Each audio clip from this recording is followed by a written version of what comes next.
And welcome to the March 5th meeting of the MCE Board of Directors. And I think we expect this will be the last time we meet in this room. So this is kind of a memorable evening ahead. Yeah. But perhaps even more importantly, we are going to start by swearing in a new board member, so Dawn. Yeah, that's right. So we are very blessed tonight to have a representative from Cerito joining us for the first time. Yay.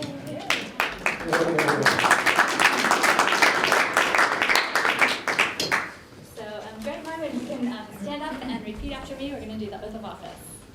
I, Greg Lyman, do solemnly swear or affirm. I, Greg Lyman, do solemnly swear and affirm that I will support and defend the Constitution of the United States that I will support and defend the Constitution of the United States and the Constitution of the State of California and the Constitution of the State of California against all enemies, foreign and domestic, against all enemies, foreign and domestic. that I will bear true faith and allegiance I will bear true faith and allegiance to the Constitution of the United States to the Constitution of the United States and the Constitution of the State of and California, the Constitution of the State of California, that I take this obligation freely and I take this obligation freely without any mental reservation without any mental reservation or purpose of evasion, or purpose of evasion, and that I will well and faithfully and I will well and faithfully discharge the duties upon which I'm about to enter. discharge the duties upon which I'm about to enter. Welcome to the board. Thank you.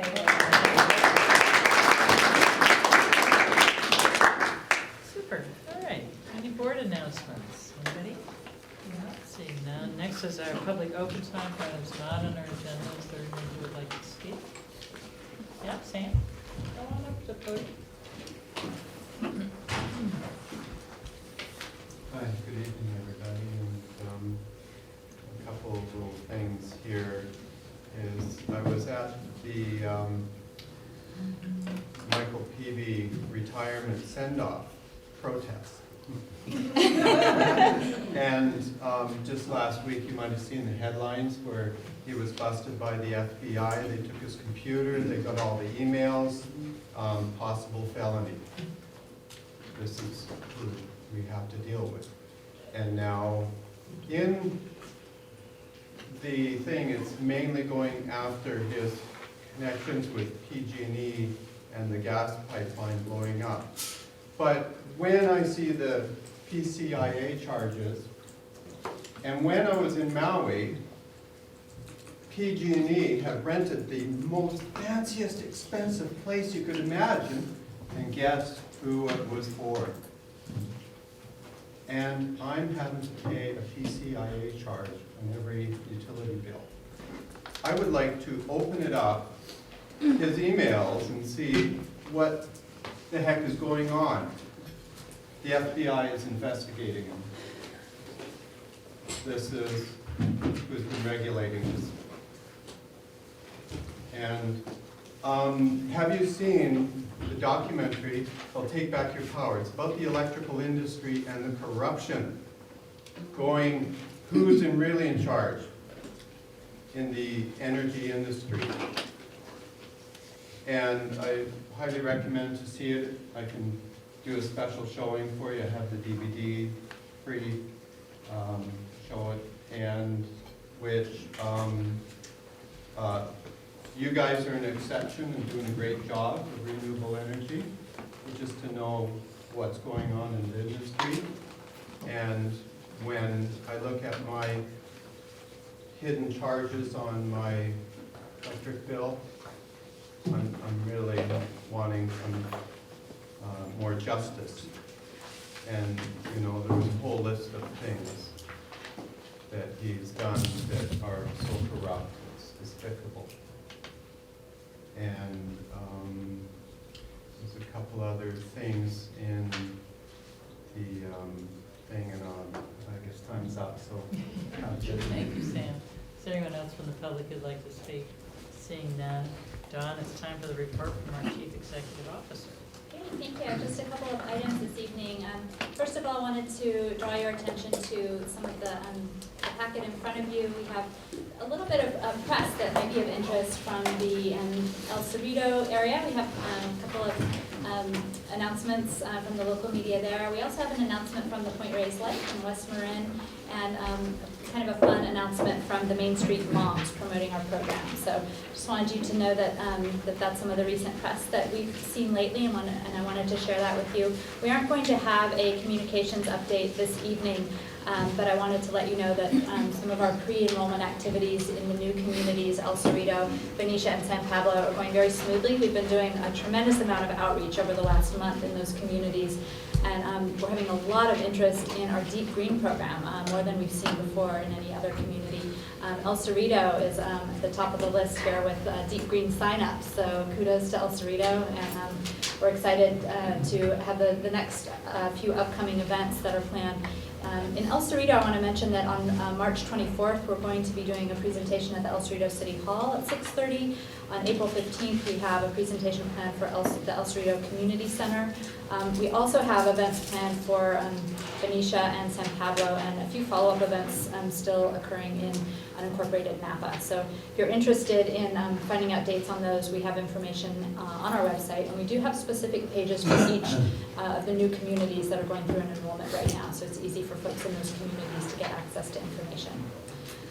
Next, I wanted to just point out that this evening, you may have noticed on the agenda, we have many items on the consent calendar that are contract renewals. And just a reminder, and for those of you that might be new to the board, March is the month of the year where we need to renew any of our annual contracts that expire at the end of our fiscal year. Our fiscal year begins on April 1, and so many of these agreements are with vendors that we've had in the past and have provided good services and performed well under the contract, and so we're looking for renewals with many of them this evening.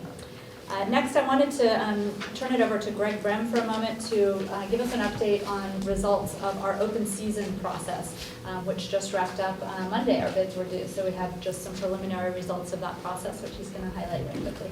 Just give you some quick statistics. So we received a total of 24 proposals. It's a little bit less than we normally get in the past. We have a much smaller request for energy this year, so that might be part of it. Also, a lot of projects are looking for that 2019 deadline is a little too far in the future for them. Out of the 24 proposals, we had 12 solar, ranging in size from 10 megawatts to 65 megawatts. We had 3 proposals for in-state wind, anywhere from 42 megawatts to 151 megawatts. We had 1 geothermal proposal for capacity of 3 to 200 megawatts. We had 3 offers for carbon-free energy in-state, and a couple out-of-state, but another story. And we had 2 PCC2, Bucket 2 resource proposals for out-of-state wind. So altogether, we have more than enough resources to cover our open positions for all the categories we asked for. So, generally speaking, the offers kind of met our expectation that they would follow the energy market. The overall energy market is down about 20% from last year. And the most conforming proposals that matched our volumes and timeline of delivery were very much in line with that. The solar prices were down about 20% from last year's market. The wind prices were up a little bit, and geothermal was down about 13%.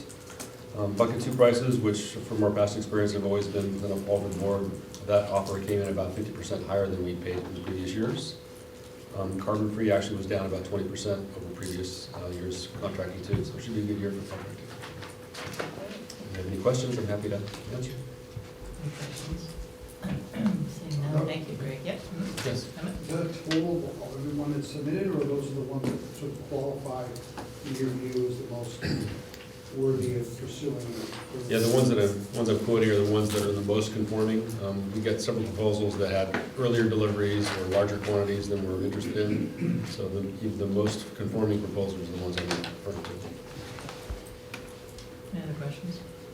Seeing none, John, do you have Great, anything? thank you, Greg. else? Yeah, 2 more quick things. I wanted to let folks know, this is also on the procurement track, but after many years of entering into contracts for renewable power supply, we just this week signed our first confirmation for a specific purchase for natural gas. And this wasn't high on our priority list at the beginning of our growth, but it's been something that we've been interested in doing recently to allow for a specific purchase that has a lower carbon emissions factor than the system power that we're buying for a conventional supply.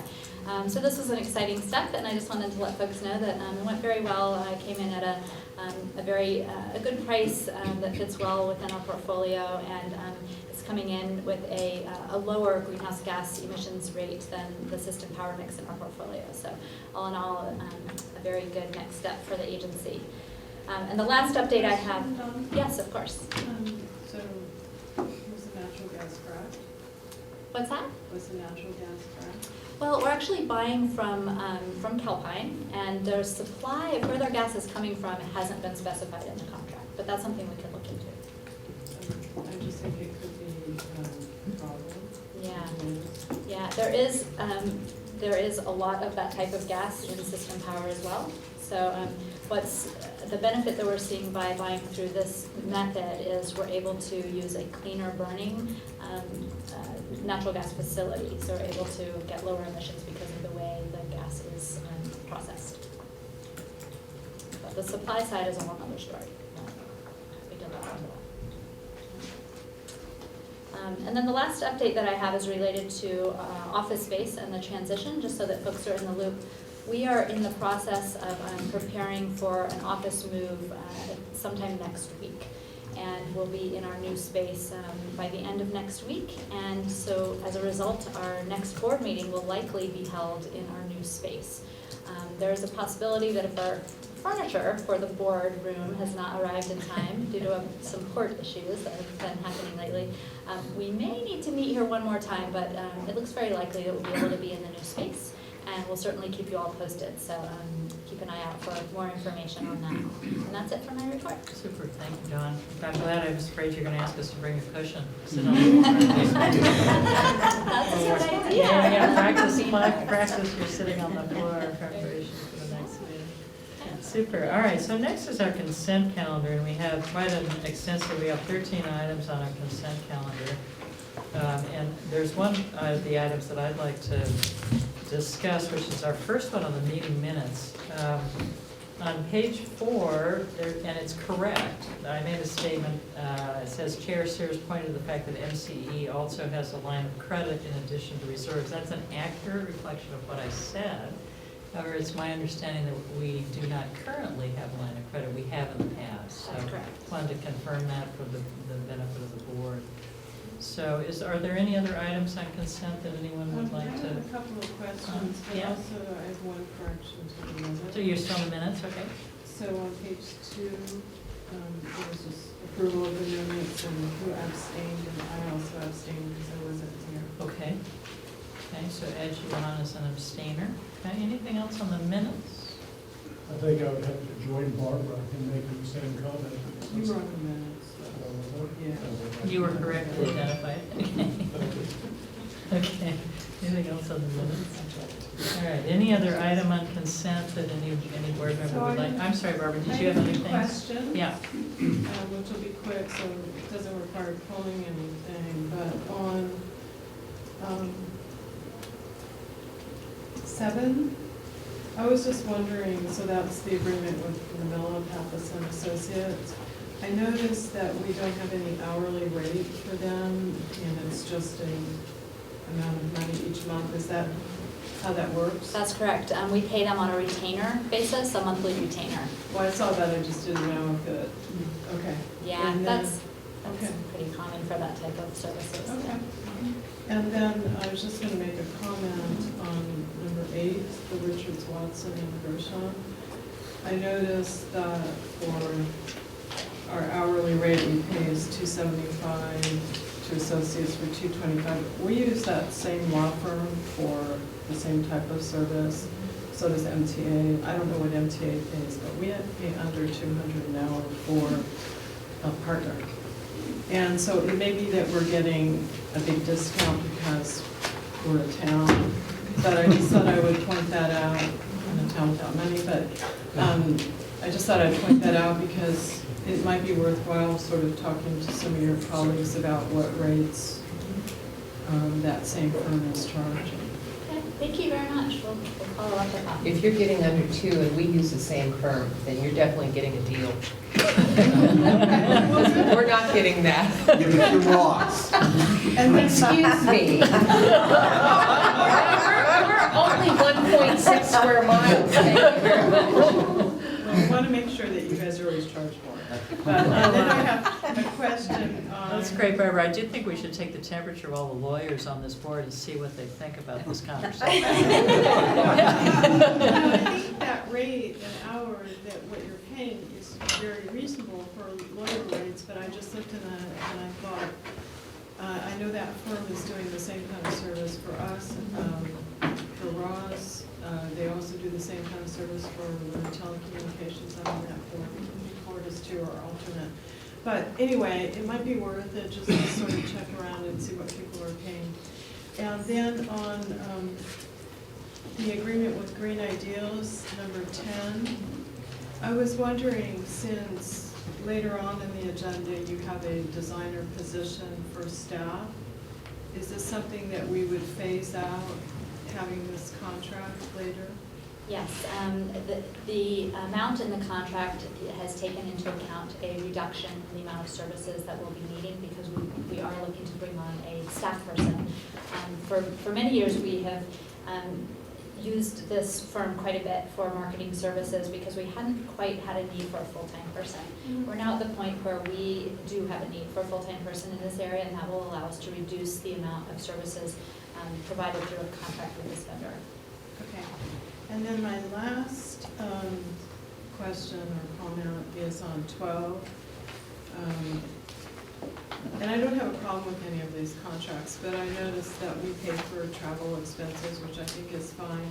But I guess my question is, do we have any kind of a policy on travel costs and what people should pay so that, you know, somebody doesn't stay in a $500 room or charge you for a big expensive dinner? Do we already have a policy like that? Yeah, we do have a policy for our employees that our employees have to adhere to. With vendors, typically they have a certain set of guidelines that they're used to following, and we don't try and manage that in a prospective way. But if we see abuse of that, which we haven't in the past with any of our vendors, but if we see exorbitant expenses, like the example you mentioned, that would cause us to follow up with them and let them know that's not a good idea and potentially might jeopardize our interest in working with them in the future.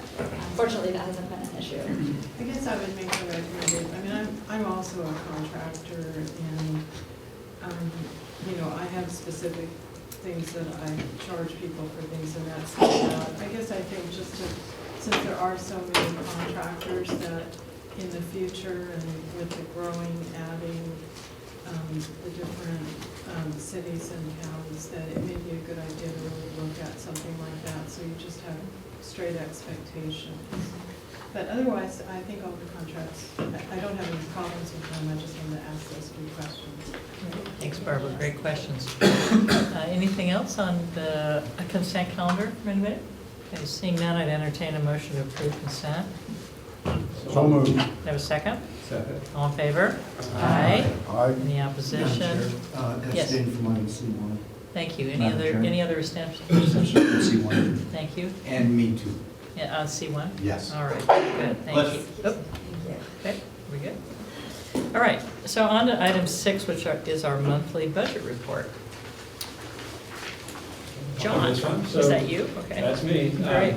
Just a few comments on the budget comparison. So this is a year-to-date budget for the 10 months ending January 31st of 2015. You'll recall at last month's meeting, the board adopted an amendment to the budget. That's not reflected in these figures because this is through January, so just keep that in mind. The revenue and cost of energy continue at levels that are slightly below what was budgeted, and that's really primarily due to slightly lower sales, kilowatt-hour sales than originally projected. So sales are off about 2.5% relative to budget, and revenues are off by a similar percentage. If you compare to year-to-date actual financials to last year, you see a lot of growth as you know the benefits of the expansion to the city of Richmond is fully reflected in the current year. So revenues were up 11.7 million relative to this time last year. And the sort of the surplus, or the contribution to fund balance is up by 3.3 million. So quite a bit of growth from this point last year, slightly under budget relative to current projections. So, and that, just if there are any questions, we have to. Great, thank you, John. Any questions from the board? I have a question. Yeah, Sorry, please. I keep asking questions. That's but, okay, good. I was wondering, I noticed that the communications consultants and related is about 450,000. And just my question is, I know Jamie has 6 staff and will soon have 8 if we approve the subsequent. Is there a reason why we need such extensive contracts rather than doing so much more in-house? Or maybe Dawn wants to answer that. Yeah, I'm happy to. Because this is the first year that we're going to be offering service in 4 new communities, we are going to be making sure that we're doing a lot of outreach in those communities, both print media as well as a bit of radio media, and then also development of content for our website, and then creating literature for events that we're going to and that sort of thing. So that's mainly what you'll see in that line item. I think that going forward, we're likely to see that budget remaining pretty stable, and it's worth noting that the budget amount for this coming fiscal year is the same amount that we were spending in the last fiscal year. There have been a lot of expenses in the last fiscal year related to noticing. When we send out a batch of notices to customers, it's a very significant hit on the budget because we're having to pay postage for tens of thousands of customers. So those are some of the expenses that go into that line item. The staffing side of the equation is typically the legwork going out in the communities, meeting with customers, doing cost comparisons for customers and that sort of thing. Yeah, and I just add on that, I mean, with the expansions that we've done in recent years, communication is necessarily just a really, really significant aspect of that expansion. So I think it's been money well spent. We got Cerito to come on. So, yeah. We were coming anyway. Oh, well, then. I have one more question. Yeah, please. So I noticed on the front page of the staff report, the local development renewable energy budget, it says it's funded through a portion of the deep green service provided to customers. I was wondering, since we have 100% renewable solar program, why isn't it that it's funded through that? And maybe I just don't understand. Right, so the, as you know, there's the deep green and then the 100% renewable Right. solar. So the rates that were designed for the 100% renewable solar are essentially a direct pass-through of those costs. So there's really those monies are directly funding, being contributed to fund those specific projects. What this is relating to are the deep green customers, and half of those revenues are being earmarked for additional local projects. So I think both is really happening. One's more direct, and the other is, through the deep green, is more collecting a pool of funds to be spent on local projects generally. Okay, Makes thank sense. you. Okay, any other discussion on the monthly budget report? Okay, seeing none, thank you, John. All right, so next item 7 is our MCE rates for fiscal year 2015-2016. I'm thinking this is you, John. Stuck with me for Yeah. one more item. And I know the proposed rates were discussed in detail at the last month's meeting, so I'm not going to go through all of that again. I just have a few slides to sort of refresh your memory before asking for a vote for approval of the rates. Clicker here. So in terms of calendar, the rates were proposed in February, and here we are in March, and this is the time where they're adopted to become effective at the start of the fiscal year in April. When we do rate setting and the analysis behind it, we categorize all of the customers into rate groups. We have 9 of them, and the idea is to group customers with similar usage characteristics because they have similar cost of service characteristics. Obviously, a what it costs to serve a residential customer is going to be different than a college or a hospital. So these categories here show kind of typical end-use customers in each type. We tend to use this terminology in the rate setting, COM 19, COM 10, we know what that means, but you need a map to, what does that mean in terms of a real customer. COM 19 is going to be like a department store or large retail. COM 20 is going to be a big institutional facility like a college or a hospital or a water treatment facility. So you can kind of keep those real customers in mind when we move into the rate setting discussion. So, a lot of analysis goes into this, but the two main drivers of the recommended rates are cost of service analysis and a competitive analysis. And by competitive analysis, I mean, how do MCE's current rates compare to what customers would pay under PG&E rates? So the result of that results in these rate changes by rate group. So most customer classes would see a 3.4% increase. Some of the commercial customer classes where MCE rates are well below PG&E would see higher increases than that. Overall, it's a 4.2% increase. Some of that amount will be reserved, $1 million is being earmarked for additional renewable energy purchases to push towards the long-term goal of 100% renewable energy. Good opportunity this year with the competitiveness of MCE's rates to make a little bit more progress towards that goal. So despite the rate increase, MCE customers still be saving money relative to service from PG&E. We're projecting over the year savings of about $10.6 million in aggregate for MCE customers relative to PG&E service. And I think it's important that we don't lose sight of the fact that that is after or despite paying $20.6 million in surcharges to PG&E for some of their generation costs, the PCIA that we're all familiar with, unfortunately. So I think, again, despite the increases, on average, customers will be saving about 6% off of their generation costs. For bringing it home to a typical household, use 500 kilowatt hours a month. Under the new rates, your bill would increase by about $1.50 a month from $88.29 to $89.79. Again, still below what you'd pay PG&E at 91.08. So a typical residential customer would be saving about $1.29 relative to the utility. And in terms of the specifics of the rate design, so when we get to, we're talking broad dollars by class, but we get to specific charges like what is the on-peak rate versus the mid-peak rate versus the demand charge, we get into that level of detail. For the most part, we're adjusting all the rate components by that same percentage. So the class revenue change is 3.4%, and all of the rate components that are associated with the rate schedules that those customers take service under would increase by that same 3.4%.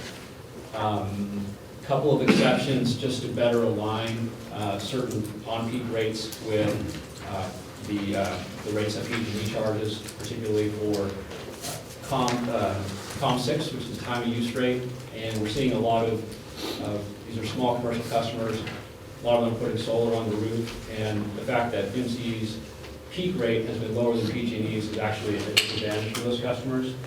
So we made some tweaks, some adjustments to increase the peak rate and reduce the off-peak rate so that it's a revenue neutral overall, but it better aligns and makes us more competitive with what PG&E's offering. And then the last kind of fine point here is for one of our agricultural and pumping schedules, we do not have a demand charge. PG&E always has. Demand charge is a good way to reflect cost or capacity that we need to procure to serve customers. It's more cost-based rate structure than simply charging per kilowatt hour energy charges. That's a little in the weeds, but if you want to know more about it, I can spend time on it. But so that's the proposal, and happy to answer any questions. Otherwise, we recommend that to approve the rates to become effective April 1st.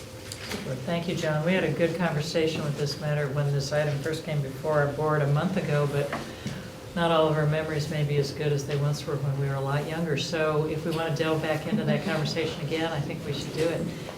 So opening up, any questions, comments from the board? Yeah, Ford. I'm curious about the tweaks on the COM6 rate because the differences are dramatic. I mean, it's, the increase is 12.3, which is substantially greater than all the other ones, but then the difference between it and PG&E's rate is larger than all the other ones too at 10%. So those numbers make me curious. Could you fill us in a little bit more about what the nature of the tweaking is that you referenced? Right, so there's two things going on. The COM6 rate for MCE as it exists today is well below PG&E, kind of across the board. So what we're proposing to do is to increase overall essentially the rates, the revenues for that class. So that's one step in the process. And then when we look at, okay, everything's going up for our COM6, we look now at the on-peak charge versus the off-peak charge. That's where what I refer to as tweaking. That's what's going on is we said, okay, if we just increase all the charges by that same rate, our on-peak rate would still be significantly below PG&E's, and our off-peak rate is, maybe equivalent or much closer to PG&E. So what we want to do is to equalize that a little bit. So we increase the on-peak rate more and then slightly reduce or increase the off-peak rate less. So we're trying to increase that on-peak to off-peak tier differential or price differential to be more comparable or more in alignment with the rate from PG&E. Okay, thanks. Other questions, comments? All right, seeing none, anyone from the public want to comment on the proposed rates? I have a general, Yeah, I have a please, general Emma. comment or question. So, now I've been on the board a couple of years, you see that rates tick up a little bit every single year, and yet we're hearing, like from Greg today, that renewable prices are coming down for forward contracts, and you know that natural gas prices are coming down. Is there any way, looking out in the future, we can provide even a sort of better economic benefit to our own customers? And not just say, okay, well, PG&E's rate is here, let's just be slightly below that.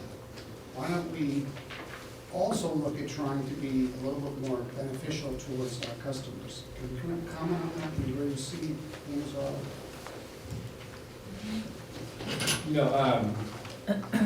Looking forward, if you just think about kind of the fundamentals of the procurement that's taking place, the contracts, forward contracts that are in place, MCE's pretty well contracted out for the next few years. And as Greg mentioned in the open season, we're really looking for new projects coming in 2019. That means we're pretty good up to that point. So we have a pretty good handle on what our costs should be over the next few years. And we don't anticipate the need really to be pushing through large rate increases.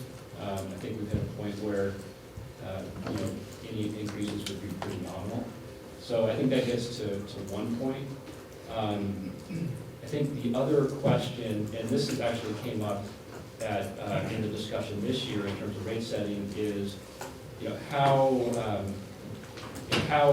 hard should we push on essentially keeping rates as low as possible versus achieving some of the goals that the agency was kind of designed to do, right, which is to promote more renewable energy. And so some of that balance is, the discussion was, well, because we are so competitive to PG&E, why don't we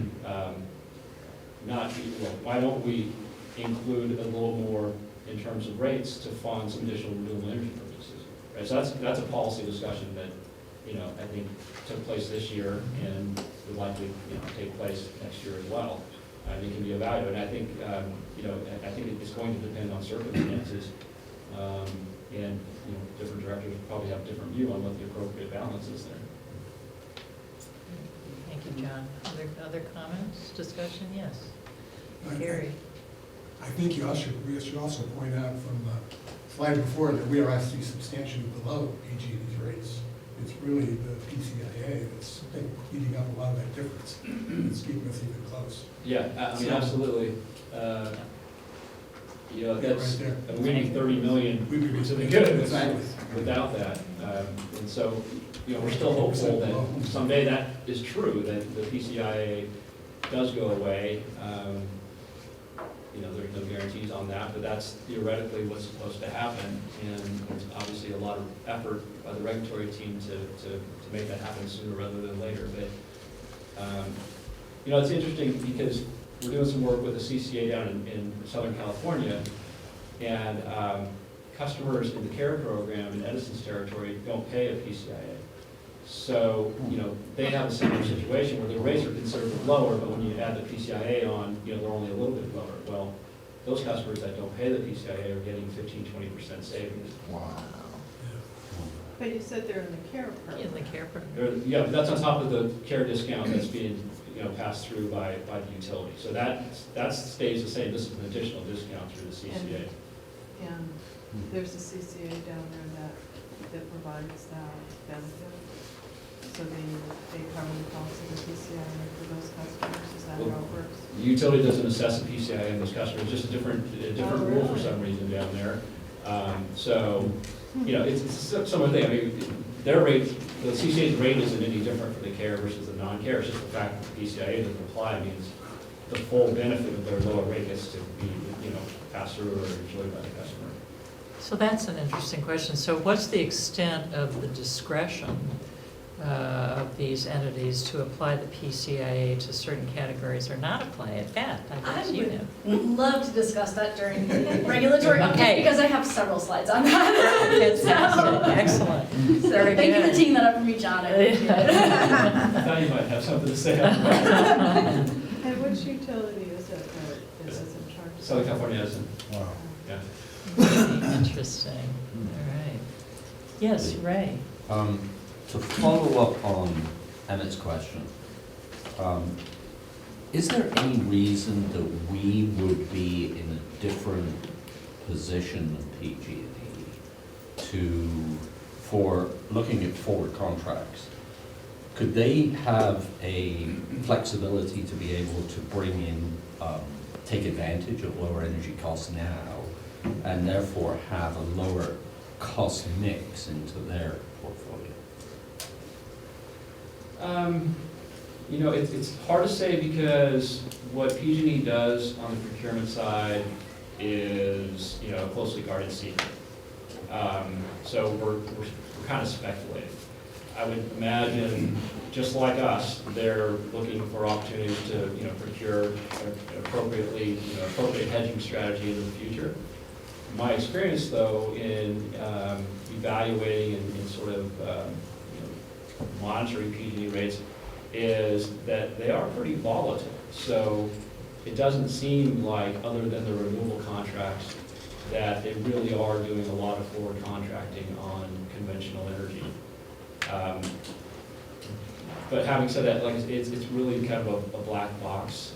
They don't release any of the details of their procurement to anybody other than regulators. And you know, we MCE consultants, we're all considered market participants, and so we just don't have access to that information. So it's just hard to say. Did you want to comment from the public? Hi, Stan Sparrow again. And the article on PV and the PCIA, my wondering here if you guys, if we can make a move to action that in this investigation on his emails, look into some connection between PG&E and this PCIA, because I've got a feeling that's why we're paying for it. And he's a felon. I'd like to look into that. Thank you, Sam. Thank you. Okay, all right. Any other comment from the board? Yes, please. Just one quick Carla. comment, just to follow up on what Emmett said. I think at the end of the year, when we're looking at if I don't know what the percentage of lower cost energy has gotten into our mix. I get a feeling it's not that large considering we already had purchases made. But when there's money at the end of the year and you're looking at reinvesting in renewable energy, I just think it's really important, because we're not here to make money, it's really important to, with the communication budget and additional hire, it's really important to communicate that to the public in a really understandable way. One that's not complicated, one that's interesting, and one that grabs their attention. So they understand what you're doing, and that we're not just, you know, building up a hefty reserve. Thank you. Okay, anything else? Sloan?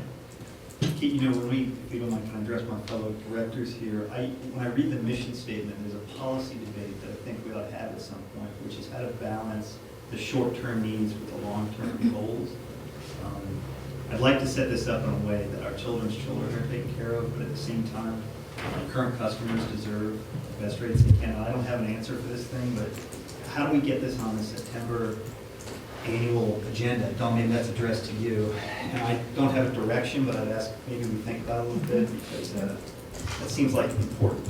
No, I think it's a good idea, and certainly with our conversations in committee that led to the board considering the proposed rates, that was a discussion item, and it has been in both of the board conversations about, and you heard it here tonight, what's the appropriate balance between keeping rates low, raising them a little bit so that we can expand our reserve or facilitate other aspects of our mission. I think it's a very important conversation. And I think our proposed rate setting activity this year was particularly thoughtful in the conversations in our committees and the board. And so I think Dawn's going to make a note to put that on as one of the items we're going to cover in September. You know, I agree, Kate, and I also... Can you wait until September 4th? I also commend John and Dawn and the staff here for an excellent job on the rate thing. I'll move that we adopt the new rates for fiscal year 2016. Do I have a second? Second.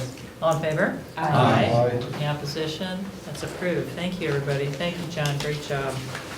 Okay, now we come to the really exciting item of our board offices and committees. And Dawn, do you want to talk about this?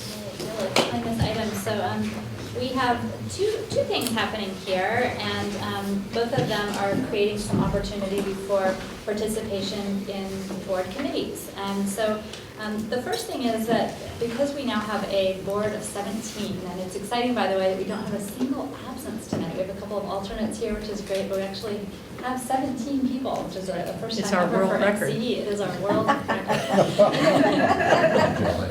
So we need to contact Guinness.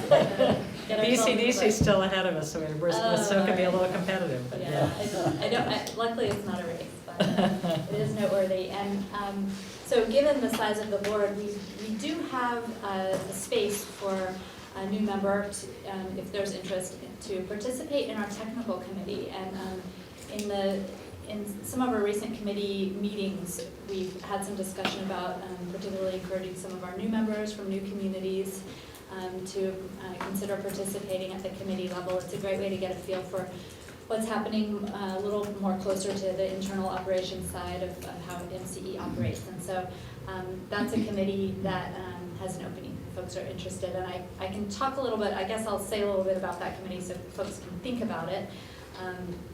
The technical committee meets once a month. It now meets at a 5 p.m. time on Mondays. It's once a month on a Monday at 5 p.m. And the focus is technical. Obviously, we talk about things like renewable energy transfers, greenhouse gas emissions, pilot programs that we may be launching in the future or are operating currently related to demand response and that sort of thing. So it's an interesting committee for folks that like to kind of get into the weeds with things like that. And I'll be a shameless promoter. I am a shameless promoter of the technical committee. I think it's really the best committee. It's where the action is. You really get into the heart of the business. So everybody, there should be a little competition for this one over this one. Yeah. Great. And while folks are thinking about that, I'll explain the other opportunity. Yes. Well, which Monday is it? I think it's the second Monday because it's coming up this next week. Although Due to another board item that we have coming up here that might change the time of our board meeting, we are likely going to change the time of the month that we hold these committee meetings, because we like to do them kind of a couple weeks in advance of the board meeting to tee things up. So that is subject to change. The next opportunity that we have tonight is for a proposed ad hoc contracts committee. This is not currently an active or standing committee, but we would be forming this committee to help with the discussions around the open season responses that Greg talked about earlier in the meeting. This is an opportunity for a committee to meet and get a feel for the kind of what the proposed short list is from that open season list of responses. And then we typically meet 2 times, sometimes there's a need for 3 times on occasion to talk a little bit about the negotiations with the shortlisted counterparties. And ultimately, this committee will help make a recommendation and designate a spokesperson to kind of report out to the full board when we're taking action on any of the agreements that result from the open season process. Because this is a new committee, there are lots of seats on the committee. We have a few names listed. These are folks from XCOM who volunteered to be on the committee, but the committee isn't formed yet, and many of these folks have expressed a willingness to not be on the committee if there's a need. We were concerned about Brown Act issues there. We weren't able to have all 4 of those individuals on that committee, so some folks are willing to be flexible on that, and we encourage new member communities in particular, if you haven't been on a committee, this might be an interesting way to get into the weeds on how we do our contracting. Right, and I've indicated that I don't need to serve on the ad hoc committees, contract committees, so that opens up a spot. This is different than the one we had last year, because we had an ad hoc contract committee. That's right, it's the same topic, the same kind of idea, but it'll be a whole new batch of contracts. So, okay. I'd be happy to continue on that. Okay, so maybe we can, that's great, I'm going to put down Director Lyman volunteering for the ad hoc contracts committee. Do we want to take care of the technical committee? I know there may be more interest than we have room for, but is there anyone who's really eager to be on that committee? We can also wait and fill that seat later, it's not urgent. Well, I have some interest in working on the TechCom committee, but also on the contracts committee, so I don't think I want to serve on both, so. But if there are no other volunteers for the TechCom, I would put my name forward for that. TechCom, going once, going twice. You're on. Subject to a vote, but it's looking good. Apparently I didn't step back fast Okay. enough. It's got to be more fun than contracts. Contracts is pretty good. Contracts is fun too. Yeah. It is. That was interesting. You're interested in contracts, I think. Are there other folks too? This is a good one. No? Come on. No. This side of the table, a bunch of deadbeats. Except for Contracts. excellent, fantastic. Yeah, and I will consider contracts also, but we'd love to know what the schedule is. I mean, I know you can't, it's 2 or 3 times in a year? That's correct. Oh, okay, then I will Sure. definitely do contracts. You're interested in that? Great. In the spring. Yeah. Okay. All at once. All right. As long as it's not baseball season. Yeah, we typically meet we will probably have our first meeting of the ad hoc contracts committee in April, possibly late March, and then we will likely have a second and potentially final meeting in late May, into late May. That's the most likely scenario at this point. Good, thank you. Great. It seems there's one more spot for the ad hoc contract. Yeah, well, actually, Director Sears has volunteered to not be on that committee, and also Director Haroff has volunteered to not be on that committee. Unless And me too. And, yeah, Director Green as well. So, You don't typically have to look at contracts, by the way. It's really generation projects, opportunities. Maybe that's. It's really learning about the actual cost of energy and how the energy is procured, and what the time frame is, and how it fits into the long-term procurement strategies. And the last time we had a meeting, they brought some excellent Cubano sandwiches. Exactly. Exactly. I think we all found it a really delightful experience, yeah. Yeah. Okay, so at this point, I have Director Lyon, Director Schwartzman, Director Lyman, Director Bailey, that's 4. And then, Director Sears and Ford, you volunteered to not be on, but if you'd like to. Well, I don't know that we can. I thought we No, had there's- executive committee problems, so, You can't have more than 3 from XCOM. okay. You can't have more than 3 from XCOM, and you can't have more than 3 from TechCom. Right, I think I need to be off regardless to not have our Brown Act problems, right? Yeah. So it would be Director Bailey, Director Green, Director Harrop, Director Lyman, Director Schwartzman, Director Lyon, and one other? There's a hand. Right here. Thank you so much. Thank you, Director Calloway. Fantastic. That's great.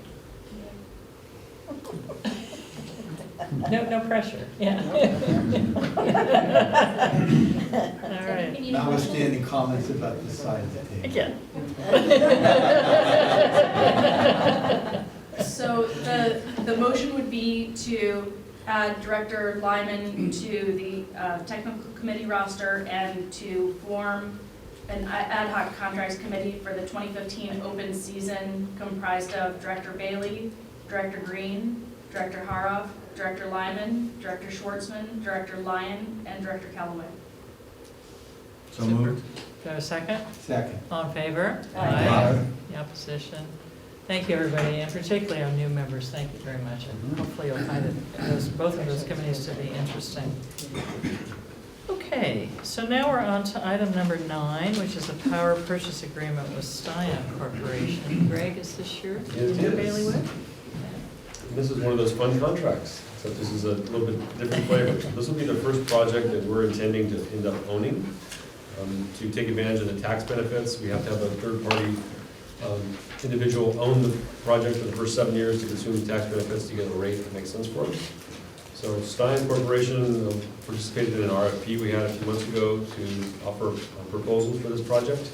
We were originally looking for a 12-megawatt facility on a 6-acre site at the Chevron refinery. We've gone through quite a bit of the planning, early stages of planning, and talked to environmental consultants. And it looks like we're going to have about a 29-acre portion that's actually usable for the project. So this PPA, we've successfully negotiated with Styon to actually do the development. They and their finance partners will own and operate the system for the first 7 years. We do have an option to buy the system out at year 7 and on. That is a requirement of our lease with Chevron that we do purchase the project as soon as possible once the tax benefits are consumed. This PPA is pretty much a standard form PPA that we use for most of our renewable procurement. A couple of nuances because it is a buyout or a planned debot. And also, we're considering having some options to do a prepay, where we can actually buy down the rate of the PPA to make it more competitive. But all things considered, unless there's folks that have questions, it's a pretty standard contract, yes? Just 2 questions. One, this is just a question for me, really. On the green attributes definition, I know CPUC changed that definition in the summer, and this looked like the old definition to me, so I was just wondering if... Well, take a look at that. It should be... I could be wrong.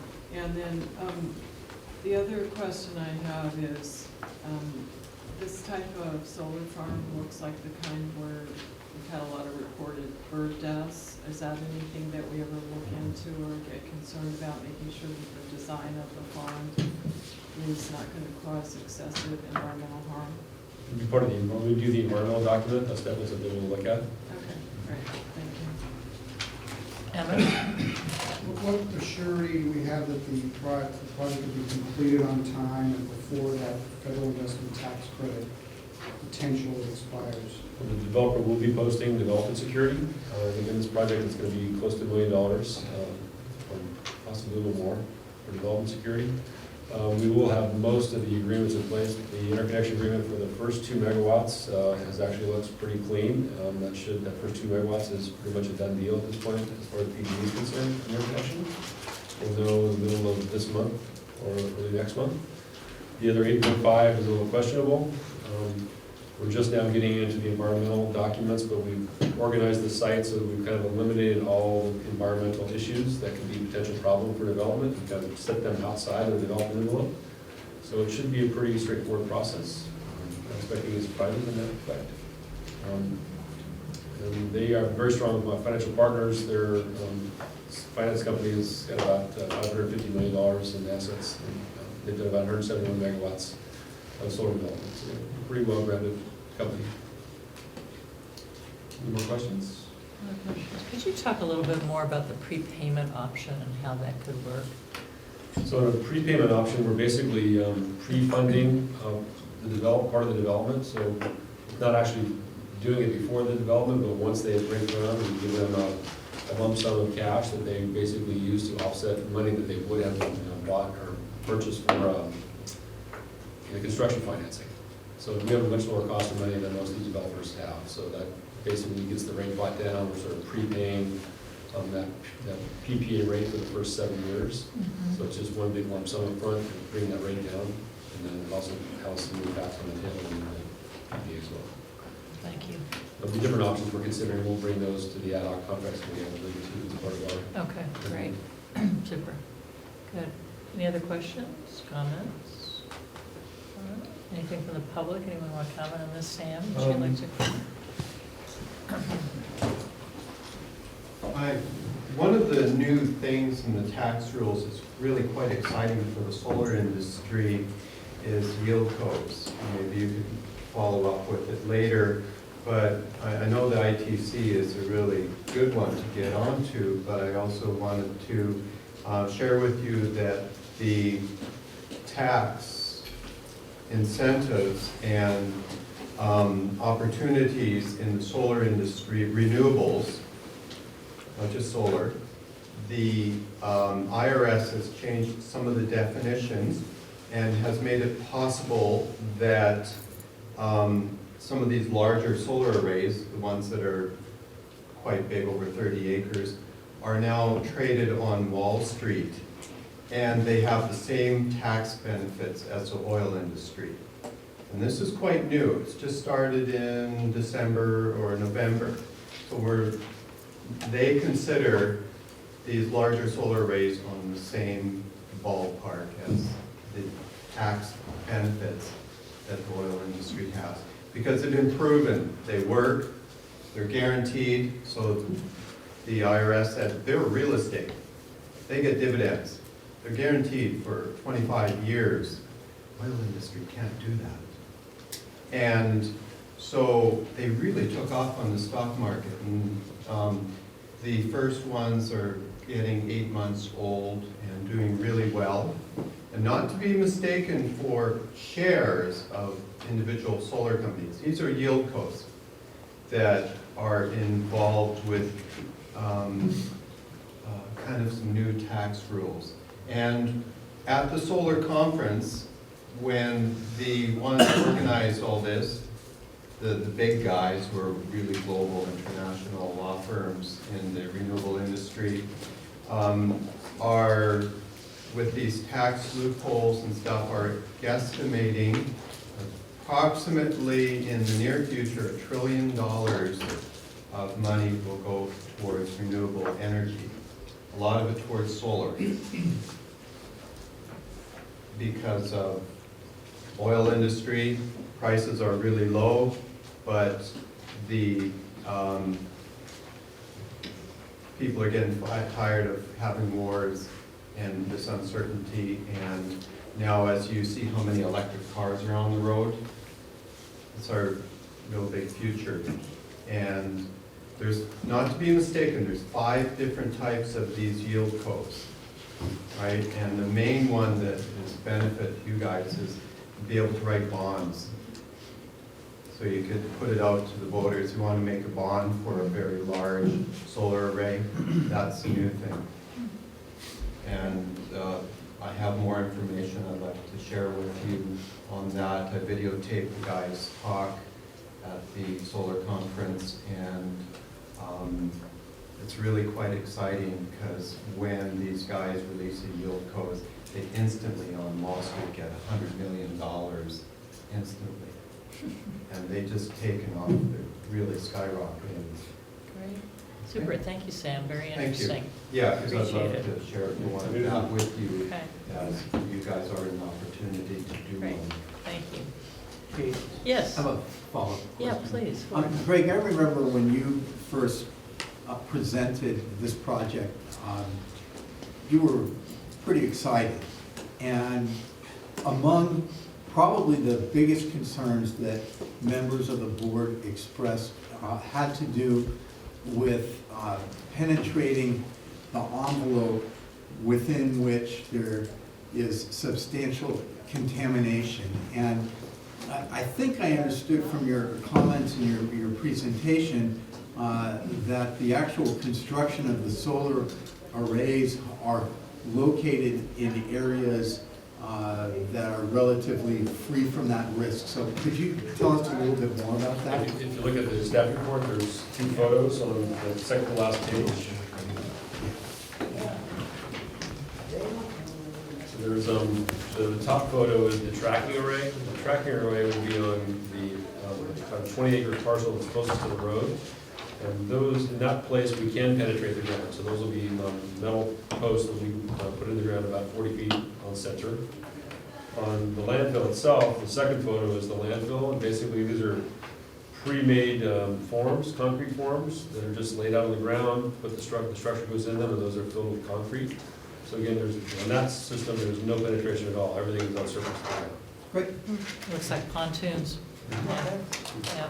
And I just- Sir? Yeah, Emmett. I just want to add, I've said this before, I mean, I can't think of a better use of sort of brownfield sites. Oh, gosh, than yeah, something like absolutely. solar panels. Yep. There's a tremendous amount of brownfield availability in the Bay Area, especially up through the Delta. And this is a classic example, I think, of a wonderful project, just for that reason alone. Yeah, for sure. Gary, did you have something? Actually, that answers, I was gonna ask why some of them are tracking and some of them things. Yeah, That okay. answered the question. Okay, super. Great. All right, anything else? No? I'd entertain a motion to approve. I'd like to move it. Second. All in favor? Aye. Any opposition? All right, that's approved. Thank you, Greg. Next, item 10 is our new MCE staff positions. Dawn, do you want to? Yeah, I will introduce this item. I'm Director of Human Resources Coordinator at a Human Resources Conference right now. So she'll be reporting back next week, but in her stead, I'm going to introduce these 4 new positions that are proposed for you this evening. There are 4 positions that we're presenting, and 2 of them fall within the Public Affairs division of the agency. As we've grown in our service offerings to communities, our staffing needs have grown as well. And so the 2 positions in the Public Affairs position include a manager of business and community development, and this would be a person that's coming in at a more senior level and is able to do outreach to new communities when we're still developing relationships, existing communities, particularly with key customers and stakeholders in the community, and serve as a representative and also providing some management oversight to existing staff that are currently functioning around the field. The second position is the creative content designer, and this would be a position, as Director Kohler mentioned earlier, one of the transitions that we're making over the next year is taking some of the expenditures that we have through vendor services and marketing and bringing them in-house, because we now have a full-time need really for a person on our team to be providing these sorts of services directly. So that's what the second position is for. And then shifting gears, the other 2 positions are in different divisions. So position number 3 is a power supply contracts manager. And you all may recall that your board approved a very similar position last fall. It was the power supply contracts manager tier 1. So this position was designed for more of an entry-level candidate. That position has not yet been filled, but during the recruitment activity that we undertook in January and February, we came across a few candidates that were coming in with a little higher level of experience and would fit into more of a tier 2 range for that type of job description. So we're creating a tier 2, and it provides us with a little more flexibility. We don't have an intention to fill both positions, but it's useful to have both so that we can see what sort of candidates we think will be the best fit for the job, and then pick the right one, whether they're coming in at a more entry level or more experienced level. The last position before you this evening is a job description for administrative assistant. This is a position that we've been growing in need for over the past few months as our administrative team is becoming more busy with a higher level of activity, as we have more staff in the office, more communities that we're serving, more board members that we're interfacing with. And this would be a position that would provide support to our existing administrative team, coming in at an entry level and taking care of a lot of administrative jobs that don't require this type of skill set that we currently have on staff that are more entry level.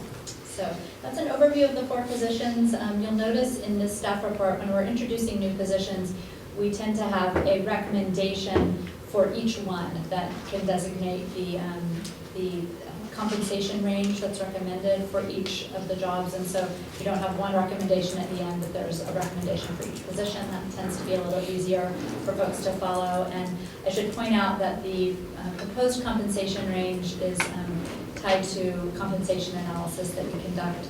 And the type of compensation analysis conducted is described briefly in the staff report, and I'm happy to talk more about that or anything else. Any questions? Yeah. Are the salaries incorporating the new, which we're still all finding out about, the new vacation of the sick leaves, the required sick leave for every single person who's employed by anybody, anywhere, anytime? Yes. Because it's really, becoming a big issue. So. The good news with that is that we already comply with that rule in almost every case. The only area where we're needing to make an adjustment is for folks that come on in an extra hire capacity. We have the extra hire capacity set up for interns or folks that might be coming in to fill a temporary need that might become permanent. And so for our extra hire positions, we are needing to make an adjustment for that. We aren't currently asking for approval of any extra hire positions, so it's not relevant to this particular board item, but we are aware of that and making a slight adjustment. Thank you. Yeah, right. Were these positions included in the draft budget that we saw last? Yes. month? Yes, these positions are all included in that budget, and so there's not a need to make any budget adjustments for the new fiscal year. Great. So with these 4 positions, how many staff would there be in total at MCE? I just wasn't sure. We would be looking at a staff of approximately 25 if these positions were filled. And thanks for providing the organization chart. I always think that's helpful. So good. Yeah. It's easy to lose track. Yeah. Yeah, it is. Any other questions, comments from the board? None? Any comments from the board? Oh, I'll do Oh, it. Sam, come on, stop it. That's all, I'll do that job. You're gonna apply for all of them. That's great. All right, super. Okay, anything else? I'll entertain a motion to approve the 4 positions. I'll move it. Do I have a second? Second. All in favor? Aye. Any opposition? All right, that's approved. Thanks very much. And next is discussion on our new board meeting time and location. We don't want to meet in the new location. I don't think we want to talk about location, do we? Well, there are 2 parts to this agenda item, and it's kind of a funny coincidence that they're coming up at the same time. But because of some of the needs of our existing board members, we are looking at changing our regular board meeting date for the first time ever. So ever since 2009 in January, when we had our very first board meeting, we've always met on the first Thursday of the month. And it's great that we've been able to keep that for so long. And what's even more great is that we've actually found another time that will work for everyone to have our regular monthly meetings and accommodate the scheduling needs that we ran into at the beginning of the year. So the new proposed time would be still meeting on a Thursday, but instead of the first Thursday of the month, it would switch to the 3rd Thursday of the month. And that would be what's being proposed. If your board is willing to move forward with the proposal, we would make that change effective April, and then our next board meeting would be on April 16th, the third Thursday of April. So that's the first part of the what's proposed for you tonight. The second change is related to our office moving to a new headquarters, still right here in downtown San Rafael, but just a few blocks north of here at what is currently known as 500 Fifth Avenue. We're actually going to be changing the address just to make it even more exciting. It's going to be 1125 Tamalpais. That's where the actual entrance from the street is. The current address, it puts you in at the end of a parking lot, and you can't really tell where you're supposed to be. So we thought that would be very public friendly. So the address will be effective within the next couple of weeks, 1125 Tamalpais Ave. And that is what we're proposing as the new location for our board meetings, because we actually will have a boardroom that's about the same size as this one in that location. Fantastic. Did we answer questions? It's something of a miracle we actually found a new date for the board meeting. Yeah, it is. Yeah, it's something of a miracle. All right, any questions, comments? Everyone okay? Change? Do you actually need an action on this for us to We approve? do. We actually need to take action via a resolution that was included in your supplemental packet.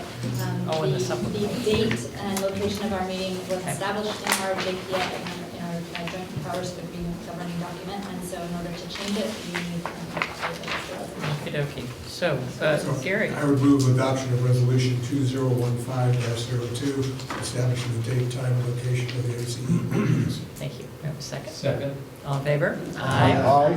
Any opposition? That's approved. Terrific. All right. On to a new time and place. And now, on to our energy efficiency update. Becky? I guess I'll be the first one to approach the podium this evening, other than Stan. Yeah. Hello, board members. Some of you I have met for the first time tonight, and it is really exciting for me to have the new communities join us, because that just means more energy efficiency opportunities across our service territory, which is something I'm always excited about. Tonight, we're just going to briefly touch on the progress to date in the program. We'll walk you through a couple case studies of projects that we've done in the service territory to give you somewhat of a real-time feel for the work that we're doing, and then give you a quick update on the 2016 energy efficiency program development. And if any of you at any time need me to stop, slow it down, and provide a little background, please feel free to ask for that, because I have a tendency to speak in fluent acronyms and very quickly. So first off, the California Public Utilities Commission, who actually administers the funding for our energy efficiency programs, in November approved a decision which extends the funding for our existing set of programs through 2025. So just so everybody can pause and realize that is a very long-term stability to the funding of our existing programs, which is exciting. We think it sends the right price signals to contractors who are wondering if they want to get involved in energy efficiency, that yes, there is a real investment from the state that will be there for a long time. That said, we do want to make some changes to the existing set of programs, so we'll talk at the very end of the presentation about how the process is going for that. As we move into 2015, one of the other things we've been able to do is make some revisions to our energy efficiency savings goals that really line them up with more realistic, achievable goals. I think one thing I'd like to mention is that when we started the programs in 2012, when we first made our application, they were based on absolutely no precedent whatsoever. So there was a lot of sort of sticking the finger in the air to figure out what we thought the savings might be. And now that we have some actual results that we can point to and look at, we're able to set some more realistic targets, which is really positive for us. And what's also positive is that we were able to do that while maintaining our cost effectiveness with the CPUC. So overall, we're still using funds in a responsible manner. Another thing that we're doing internally is to actually set quarterly goals so that we can track our progress on a quarterly basis and check in and make sure that we're on track to getting where we need to go. Not just energy savings goals, but we also have some internal metrics, things we call program performance metrics, to make sure that we're reaching out to the right number of property owners in order to convert an appropriate number of projects. For example, we noticed in the last couple of years that we've had a lot of very high quality referrals from contractors, and so we started to do quarterly targets for contractor engagement. So the more contractors that we can work with and communicate with, we are anticipating a higher number of referrals into the program as a result of that. And I'll talk more about that in just one second. This is a short preview of a monthly update. This is something that we have been putting together in our team. We do monthly updates on a monthly basis, as it were, but they have historically been in a spreadsheet format that is not very user-friendly, it's sort of esoteric, and it's not easy to understand. And so just in January, we started this new approach where we thought we would graphically display the information and also provide some of those program performance metrics I was talking about earlier, in this case such as buildings audited. I have one of these for each of the programs, but we wanted to start with multifamily just so you could take a look at this. And one thing I also want to mention on multifamily while we're on this slide is that we have had significant activity in our multifamily pipeline just this month. I'll talk in a minute about a case study and about where we think some of the groundwork that we've laid in the past 2 years is really helping to benefit us moving forward. But we received something like 20 applications in the course of the last week or two. More came in the other day, it's like 25 or 28. For those of you who don't know, Megan Brand, our energy efficiency specialist, who is the main implementer for our multifamily program. You should be at home in bed. I don't even know why you're here. I was excited to hear your presentation. There is so much work in the multifamily world right now, which is really exciting for us. To give you an example of what it actually looks like on the ground, I wanted to present a case study from the very first project that went through our multifamily pipeline way back in November of 2012. This is actually former Director Rifkin's property, located in the Terra Linda area of Marin, the Nova Albion property. This was a really fun project for us because it was an opportunity to test out our processes and really cut our teeth in this realm. One of the things that I want to especially draw attention to up here is the water savings component. So water savings is sort of an ancillary thing that we offer through our program. When we do our direct install service, where we go into units and actually provide shower heads and faucet aerators at no cost to the landlord or the tenant. This is a way to make sure that tenants are also accruing benefits when we're doing work at a property, even if we only touch common areas. But also what that does, when you have a new shower head that uses half the water, that's also half the heated water. So there are both energy savings components to that and water savings components to that. This is something called the energy water nexus, which is getting a lot of attention right now, especially given the drought. This is especially pertinent in Marin, where 70% of our water resources are locally sourced. So Becky, are we really pushing the water savings potential when we're doing outreach and in our PR? Because as you say, I think this is really significant for Marin. What's also significant about the water savings is that I've talked a bit about the split incentive, where tenants pay their own utility bills, but the landlord makes decisions about the equipment that uses energy, like refrigerators for a classic example. So tenants often don't have control, but landlords aren't really receiving the financial benefits of choosing the more efficient model. This is the split incentive, which makes both multifamily and small commercial very challenging. But in most multifamily units, even where the tenants are individually metered for energy, the landlord almost always pays water for the whole property. So by presenting information like this, we can help show the landlords how there's real financial benefits for them, not only in participating in our program, but also in investing in the tenant units.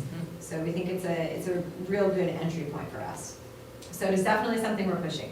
And another thing worth noting is that we deliver those shower heads and aerators in partnership with Marin Municipal Water District, who actually provides those materials at us at no cost, so that we can go in and install them and that they can accrue the benefits of the reduced water consumption.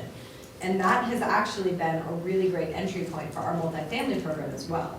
Because as the visibility has risen about water conservation measures across the state, either through voluntary reductions, or some larger companies are actually instituting mandates for their portfolios of buildings. They've approached Marin Municipal Water District, who has said, we really don't have the time to deal with processing all these properties. Why don't you talk to Marin Clean Energy, who will look at your water as a larger part of the scope. So it's a pretty great opportunity for us as well. Question. And one that we're looking to expand on. Denise? Are you also doing that with the water district in Nevada? We have tried in the past and will continue to try in the future. I think we made an initial outreach. They had a partnership with an organization called Rising Sun, who delivered a lot of those materials in single-family units and some multifamily. So they were were a little overwhelmed at that point in time, but I think that we are ripe for reaching back out again. Great. Also part of what we're trying to do with the single point of contact model in our 2016 energy efficiency program is actually reach out to all the water agencies throughout our service territory, including in the new communities, and lay the groundwork to have those same kind of partnerships moving forward. Okay, just a question.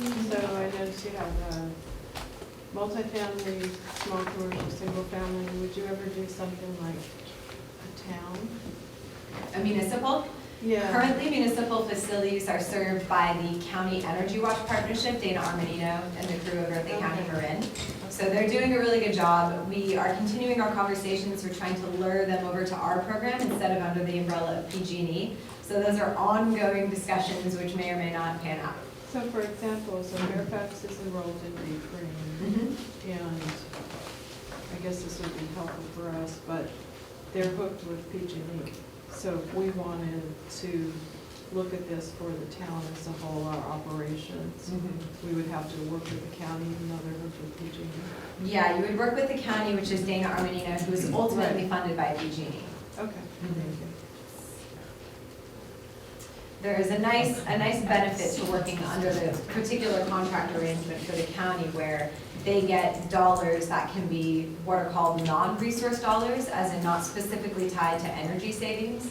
And that allows them to support sustainability efforts like their climate action planning, or I know that they do a lot of work with residents about interpreting solar bids and things like that. We're hoping to be able to have enough headroom in the cost effectiveness of our budget in 2016 moving forward to also support those kinds of activities. But it's a fairly important part about bringing that program in-house because those are really valuable services, obviously, for the county to be able to provide as well. So we're working side by side with them, though, and it is a very good partnership. Thank you. So moving into the small commercial program, one of the things that I wanted to mention about the small commercial program from this last month that isn't reflected in the energy savings, but will be in the future, is a contractor sales training that we recently held. Megan has actually done a great job getting partnerships between us and the Marin Builders Association, and just in February, we did a sales training directed at contractors that we put on in partnership with the Marin Builders Association and the Marin Economic Forum. It was a very successful event. It was attended by something like 20 plus contractors. We've had a hard time getting more than 4 to 5 to some of our events in the past, so we're really excited about these numbers. And it got a lot of exposure for us to contractors that wouldn't normally come through the program. For example, plumbers who do a lot of work in multifamily for boiler systems or domestic hot water systems. That's a really good avenue for us to approach so that when a boiler fails, they know that we can help provide an incentive for a higher efficiency unit. So it was a really positive event for us. We had a contractor survey at the end, and pretty much everybody who attended said that they would be interested in follow-up information with trainings for more information on MCE programs. So it was also a really good way to just let people know that we're here, we're a resource, and we do energy efficiency. We found last year, looking at our numbers, that the contractor referrals have the highest rate of success in terms of projects completed. And so that's why I say we're anticipating that events like that will ultimately lead to more energy savings for our program. We also wanted to present a case study. I don't know if you folks have seen Bellum Storage. It's here in San Rafael. The owners of Bellum Storage are actually deep green customers as well, and really good MCE advocates, so it's exciting to have been able to work with them on this project as well. This was a pretty substantial project, overall a $17,000 customer cost with a payback of less than 5 years, somewhere in that time frame. And also, one of the things I like to point out about this project is the owner notes that one of the biggest benefits for them is actually the customer appreciation, like the new quality of life in the facility. So sometimes these non-tangible, non-energy benefits can actually have a really big impact on someone's satisfaction or experience with the program. So that's something that we always also try to make people aware of when we're pitching our programs. The last one I wanted to touch on is just the single family program. Again, this is where we mail out home utility reports, which help people see how their energy use compares to similar homes of similar size. In addition, we also have the web tool, which I'll talk about in just a second. And this one is on track to continue with this actually really good trajectory of success. We also are undergoing an evaluation of this program, which is funded by the CPUC in the next month. So that'll be really exciting for us to really be able to kick the tires and make sure that everything is aligned with how we're seeing the performance. And I also really want to point out that, I think I mentioned this in November, but the folks that we work with on this program, Planet Ecosystems, underwent a very substantial user experience update. It's called the UX update, where they put tons of their own money into redesigning not only the look of the web portal, but also the flow of the web portal, so that it's a lot easier for people to go from entry point all the way to the end. And we saw a very significant uptick in traffic last month, something like 1,000 new users to the website in just 1 month. So that's really exciting for us. We think that this is helping to decrease something called the bounce rate, where people come to a website and then leave immediately, but they're coming and they're actually spending more time, they're engaging with the tools that we have available to them, which is great because we've done a lot of work making sure that there are a lot of very good tools.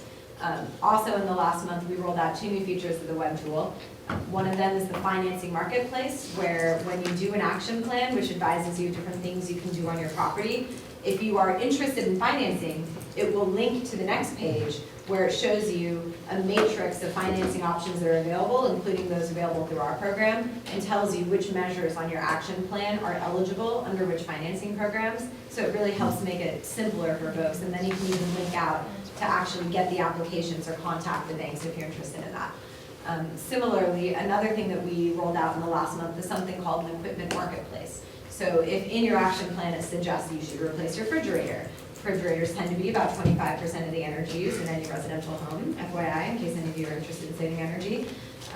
It will actually show you different models of refrigerators on the web tool, and it will work out not only the incremental cost, but it'll help you see your energy savings over time. And then you can link out to places where you can buy them. So that's a pretty exciting feature as well. These are all designed to help people get from not only awareness, but take that next step to actually doing something in their homes. So that's also something we're excited about.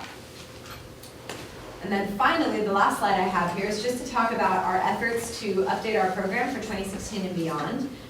For some of the newer board members, a little bit of history here. We first developed our application for 2013-2014 programs in November of 2012. Not only were we the first operational CCA for energy services, but we were also the first operational CCA for energy efficiency programs in the state.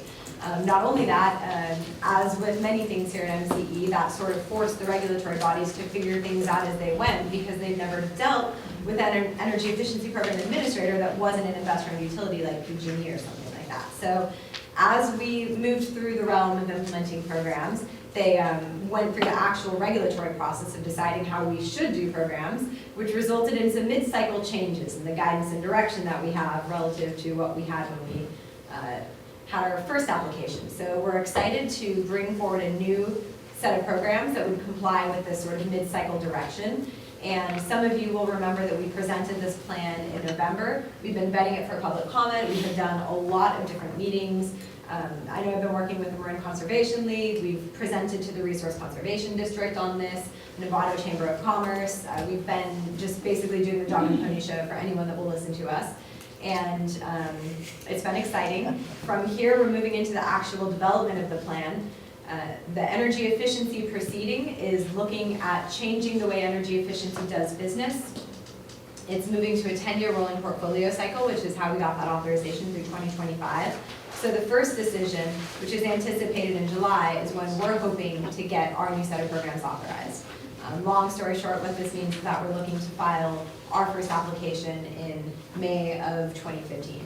And I apologize because I'm trying to take a very, very, very big nuanced subject and smash it into like 2 sentences. So if you have questions about any of that, I'm obviously glossing over a lot of detail and I'm happy to discuss further. One other really exciting thing that we're working on is a low-income pilot. We reached out to the Public Utilities Commission about this. The low-income programs are actually funded through an entirely separate set of funds. There's like energy efficiency, and then there's low-income energy efficiency, and the two don't really work together. So what we're proposing is that we would actually pilot a program that leverages both of those pots of funding, so that when we're at a multifamily property, close to 50% of our pipeline already is affordable housing properties. So we would just like to be able to provide a higher incentive for those affordable housing properties who are often operating on extremely slim margins. So this is something that we're proposing. We're also looking at focusing specifically on sort of hidden or segregated communities. We think there are a lot of places where people aren't willing to do income verification when someone knocks on their door for a lot of reasons, privacy concerns, possible citizenship concerns. So we're also proposing in our pilot that we do a separate approach for income verification using proxies, and we think it will help capture a lot of these populations who may not want to participate in a program that requires income verification.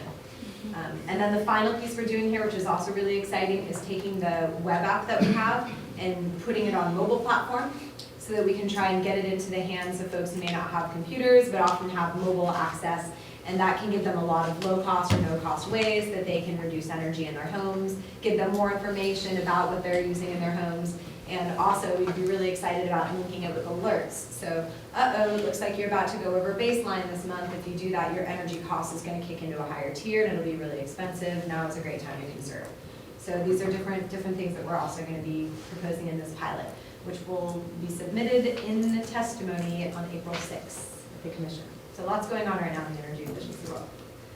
Sort of a whirlwind. If anybody has questions, I'm more than happy to answer. So Becky, based at least on mailings that I've received at home, it appears in recent months that PG&E has really been pushing its own energy efficiency programs and promoting them. Has the competitiveness of the energy efficiency world increased for us in, say, the last 4-6 months? I think so. And probably it's something that will have to be resolved as we move into our next phase of efficiency programs. When we first launched, we were advised to avoid duplication of the existing utility programs, as you may recall. Yeah. Since that time, that direction has been set aside because we've also been told to be cost effective, which is very challenging to do if you're working around the edges of programs that have been in place for a very long time. So it's a very pertinent discussion that we've actually started to have.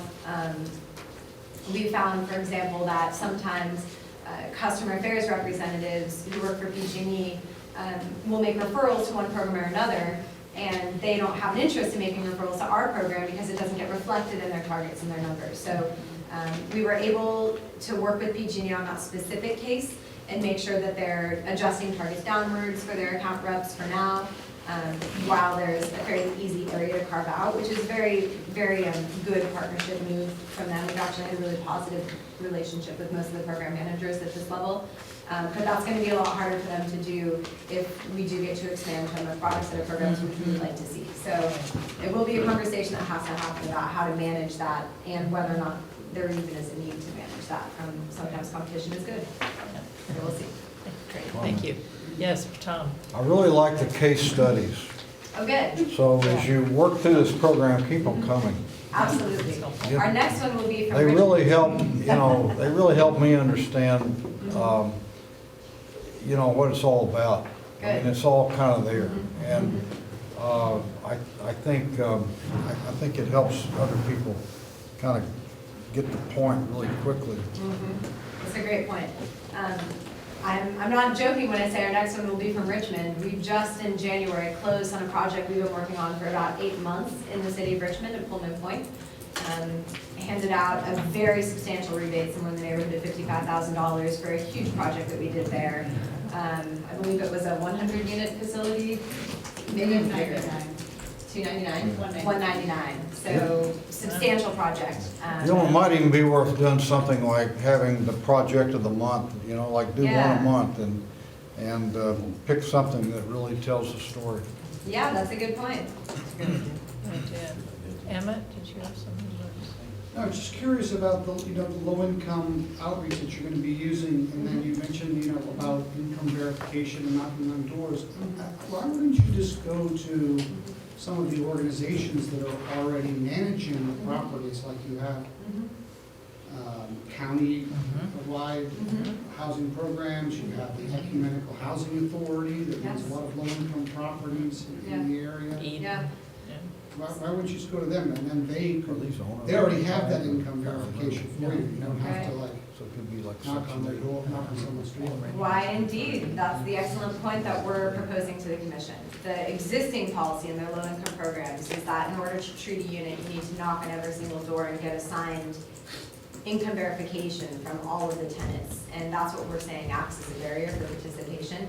So our proposal is to do exactly what you suggest, and in some cases work directly with Ecumenical Association for Housing, who can sign an affidavit. A lot of times they have to verify income levels in order to continue to receive subsidies. So for properties like that, it's a real no-brainer. There are other types of properties that we think are low income but are not receiving subsidy. So this is kind of a challenging area where it's below market rate, or where there are a lot of people living in one unit in order to make the rent. And in these cases, we're suggesting possibly using proxies. One example might be the number of students in an area in a school district that receives subsidized or free school lunches. That I think can generally be an indication of the income level of the community, which we're hoping that we can use as justification to a treat instead of having to knock on door to door. So you're absolutely right. It is a major barrier right now, and what we're trying to do is come up with ways that we can get around that. I'd also like to add that we actually are reaching out and working with housing authorities and with EAH in Marin. So we agree that's a great idea, and we are doing that. Super. Sloan? Thank you. Welcome. And thank you, Becky, for your work. We know how hard it is. Going to one of your first slides about goals, you have the 2014 annual goal, which was dramatically bigger than the 2015. What were the actuals for 2014? You know, I don't have the actuals in front of me, and I apologize for that because... And a little earlier, I only like the second slide. Yeah, oh, this is me, sorry. What we did for our savings was we translated everything in here into MMBTU and then have it divided by program, and then it's in megawatt hours. So we could arrive at a number by adding all of these up, or I could give it to you after the fact. We are going to post the consolidated version on our website on a monthly basis, which will have those figures. I don't need the exact number, just like roughly, did you get halfway there, 10%, 90%? Just a quantum. It wasn't close in that level of 50% or something along those lines. I think we ended up being closer to 10 or 15% of their actuals for 2014. Okay, thank you. Other questions, comments? Public comments? Sam, are you abandoning us now? No? No, please check. Yeah, he's busy. All right, great. Super, thank you, Becky. Good to see you. We haven't had an update in a while.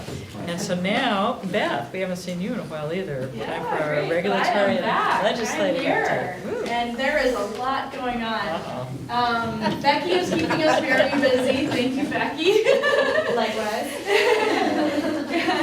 And the commission is keeping, the California Public Utilities Commission is keeping us really busy. So since there are several new board members, I just thought I would give a quick overview of what our role is at the California Public Utilities Commission. That is the regulatory agency that we are most engaged with. So let me just, so there are three core issues that we work on at the Public Utilities Commission. This top one is jurisdictional issues. So when you think of PG&E, that entity is fully regulated by the Public Utilities Commission. And in our case, in part we're regulated by the Public Utilities Commission. They set the renewable portfolio that we need to meet. They set certain resource adequacy requirements. But the rest of our entity, our resource planning, is determined by you as our board members. And so sometimes the Public Utilities Commission would like to regulate us more when really it is your board that is supposed to be undertaking those functions, whether it relates to procurement or anything else. Another core issue is cost shifting. So again, with PG&E, they serve customers that are generation customers, and they serve customers that are distribution customers. So we see cost shifting in a couple of ways that the commission regulates. One is we often see PG&E wanting to move generation-related costs into the distribution rate, which means that our customers would also pay those costs. And we also see the utilities wanting to shift costs from their generation customers to our generation customers, such as through the PCIA, the Power Charge and Difference Adjustment, which Dan had mentioned earlier and John had mentioned earlier, and which basically everybody has mentioned earlier, because it's going to be over $20 million in this coming fiscal year, and also through another generation charge imposed on our customers called the cost allocation mechanism, and I'll touch on that a little bit later. And then the third issue that we run into is competitive issues. You know, is there a fair playing field for whether it's energy efficiency or anything else? Those are the three core areas that we address at the CPUC. So that's just the biggest picture that you can get. But I figured with the new board members, you know, just let me know. Anyways, so with regards to these generation, you know, costs being shifted from PG&E's generation customers to our generation customers, this is broken into two general categories. One is, so you have energy, and energy can be, in a very oversimplified manner, is broken into two parts. There's electricity, which is, you know, the electrons going through the wires, and then the capacity, so the amount of resources that are on the grid. The electricity, PG&E can pass through electricity costs to our customers through this PCIA, and it can pass through capacity costs through the CAM. So those are two areas that we've been very involved in for a long time, but just I wanted to highlight a couple of the areas that we've been participating on these topics recently. So on the PCIA, one area is, this is very strongly impacted by the projections that the investor-owned utilities make about CCAs leaving their, you know, CCA customers leaving their service territory. If a new community joins MCE, that would be a departure. If a new CCA launches, that's also a departure. Historically, PG&E has not assumed that any customers would depart their service. And what we found this year is we've been fighting for this for many years. This year, for the first time, they have made assumptions about future CCAs departing. And what's important there is the PCIA is based on what's called unavoidable electricity costs. And if they assume that a CCA is going to depart, they aren't, you know, those costs have been avoided since they won't procure for that departing load. So that has been a very big step forward for us. Another area that we've been working on is relates to very in-the-weeds methodology for at what point is the PCIA triggered for customers. It's called vintaging. So for example, if you have a house that's freshly built in San Pablo that is entering and using MCE service from day one, that customer right now is considered a customer that is departing from PG&E, even though they've never been served by PG&E. And so there's certain quirks to the methodology where the PCIA is applying to customers that it really shouldn't. And so this is something that we have succeeded in getting a new phase in a proceeding. So basically, we have a venue at the commission to discuss these specific, very in-the-weeds issues. Although one additional thing that we are looking to add to that phase of the proceeding is a very significant issue that we've come across, which is that in PG&E's service territory, PG&E imposes the PCIA on care customers. So care customers are low-income customers. In SCE territory, Southern California Edison territory, and SDG&E territory, those care customers do not pay the PCIA. So that is a very significant issue because these charges are impacting our most vulnerable customers.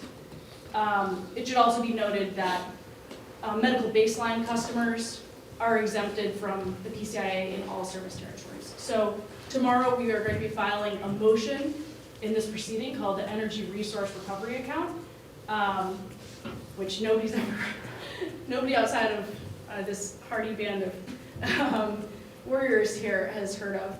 But we're going to be filing a motion in that proceeding to have that brought within the scope because we believe that is something that needs to be corrected. So just for sense of scale, our low-income care customers have paid over $1.5 million in PCIA fees to PG&E since we launched.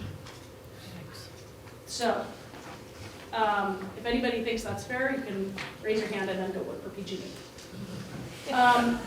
Anyways, these are just, I'm just gonna skim over this slide. This is just for your reference. This is a sort of in-words explanation of how the PCIA works and how CAM works. But since it's late, we will skip through this. This is what I've discussed before.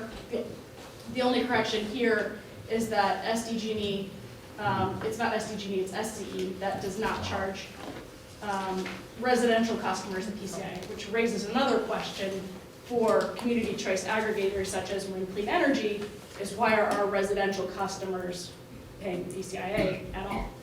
Yes? So, I remember the days of Sempra Energy. Yeah. Are they not in this business anymore? I mean, Yeah, They so- used to be Southern California Gas, then they turned into Sempra. I was just wondering why we don't see them. Yeah, so that Sempra is the holding company Okay. for SoCal Gas. Okay. So who's covering what was their territory then? John, SDG. well, it's the SDG. SDG is the electric So- utility, What's left? SoCal Gas is gas, it's all owned by Sempra, the Okay. corporate parent. Okay. Yeah. So, anyway, so this is something that we're gonna be filing a motion tomorrow to try and get this within the scope and try and get this corrected. The Public Utilities Commission has been slow to look at reforms to the PCIA and also how the PCIA impacts CCA customers in particular. Again, it's just worth noting that the PCIA charge on a per kilowatt hour basis is significantly higher for residential customers than it is for commercial and industrial customers. Why?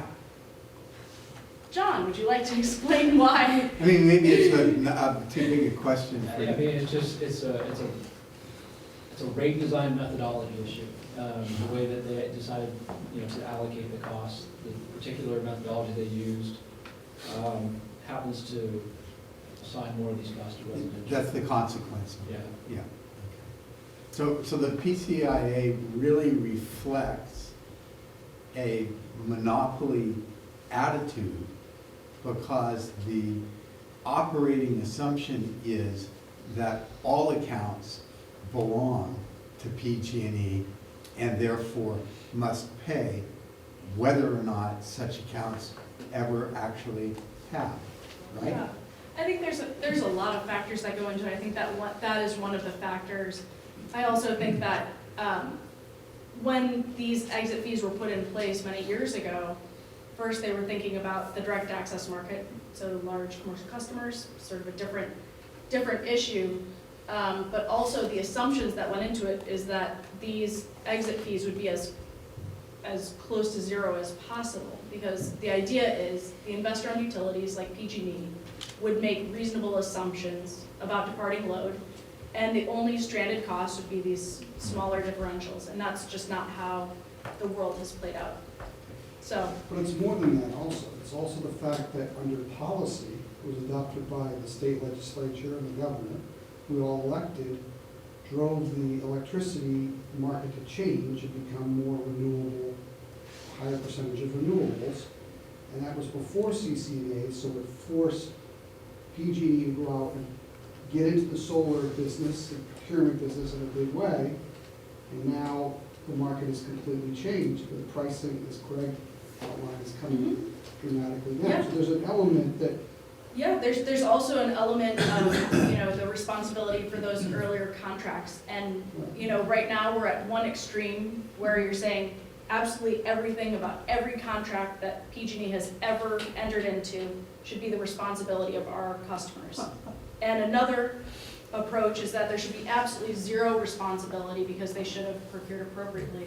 And it seems like 100% responsibility is not the right answer. And so that's just something that we're working on. I thought we were talking about this a lot before. I thought we were working on sort of promoting the sunsetting policy, sunsetting Yeah. the PCI over time. We have been working on moving that forward at the commission. It hasn't gotten traction.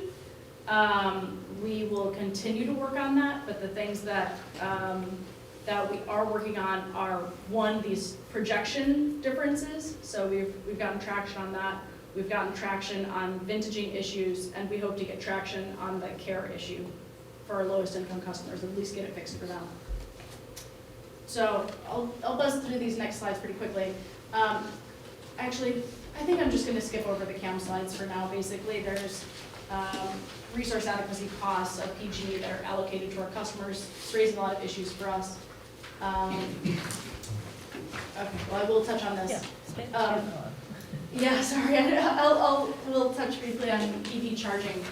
This isn't a core CCA issue, but it raises a significant number of competitive issues.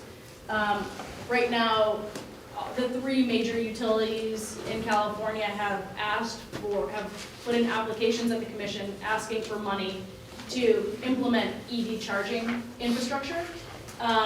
One is excellent. Southern California Edison has a really interesting approach. They're basically building out EV infrastructure, the wires just to the stub, and then letting the competitive market install those EV charging stations. And really it's going to facilitate the deployment of electric vehicles in the state and reduce emissions. So, you know, that is a really, it appears to be a very excellent program. They're asking for $355 million for that. PG&E and SDG&E are asking for something very different, which is they don't want to just build out to stub, they want to also own the charging infrastructure. And we think that is going to have very negative and significant competitive impacts on electric vehicle charging. So PG&E has asked for over $500 million to implement this. And we will be involved to make sure that one, that there aren't anti-competitive impacts in the EV market, because it's something that we are very interested in achieving GHG reductions through electrification, but also just that it's fair for ratepayers and for our ratepayers in particular. So I just wanted to highlight this. Again, not a core CCA issue, but it's one of these things where we just need to be involved. The executive committee, I gave a quick update on the governor's State of the State speech there with the governor's 50-50-50 plan. Since then, Senate Bill 350, very cute, because it's 350s, which took me a long time to figure that out actually. It's embarrassing.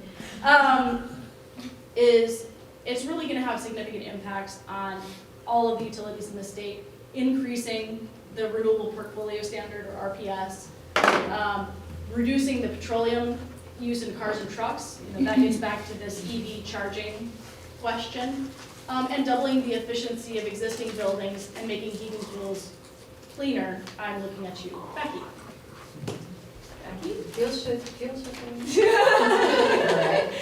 So there is a problematic aspect of this is they would impose the cost allocation mechanism, that RA cost, to renewable projects, and so we are working to get that stripped out of the bill.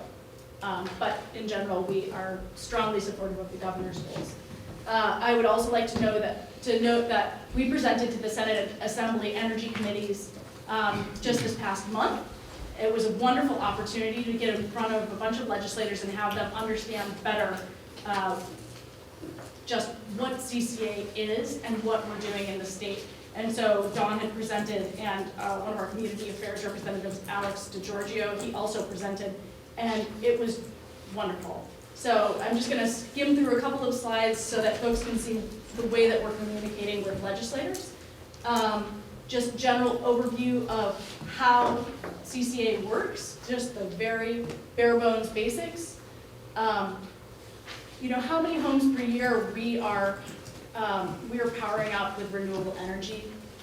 And here, these are actually our resources. And then just the California jobs and the union jobs that we're creating and supporting. These are also all of our projects, development here. This is a big blade of for wind here. Just the local build out of our projects. And so as you can see, we're really ramping up on bringing renewable energy local.